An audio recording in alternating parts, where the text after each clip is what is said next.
தற்போது கிடைத்துள்ள அண்மை செய்தியை பார்த்து வருகிறோம். வேலூர் மாவட்டம் கேவிக்குப்பம் அருகே டெங்கு காய்ச்சல் பாதிப்பால் 13 வயது சிறுமி உயிரிழந்துள்ளார். கூடுதல் விவரங்களை செய்தியாளர் ஜான்சன் வழங்கிட கேட்கலாம். ஜான்சன், வணக்கம். இதுகுறித்தான விவரங்கள். வணக்கம் சிந்துஜா. வேலூர் மாவட்டம் கேவிக்குப்பம் அடுத்த மேல்விழாச்சூர் பகுதியைச் சேர்ந்த கூலி தொழிலாளி கோவிந்தராஜ், இவரது 13 வயது மகள் சிவானி 9ஆம் வகுப்பு படித்து வருகிறார்.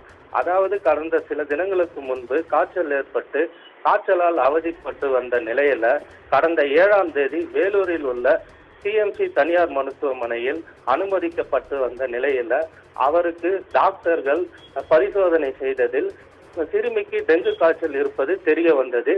இதனைத் தொடர்ந்து தீவிர சிகிச்சை பெற்று வந்த நிலையில இவர் நேற்று உயிரிழந்துள்ளார்.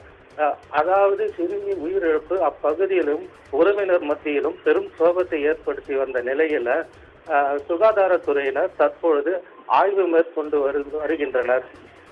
சிந்துஜா, விவரங்களை வழங்கியமைக்கு நன்றி ஜான்சன்.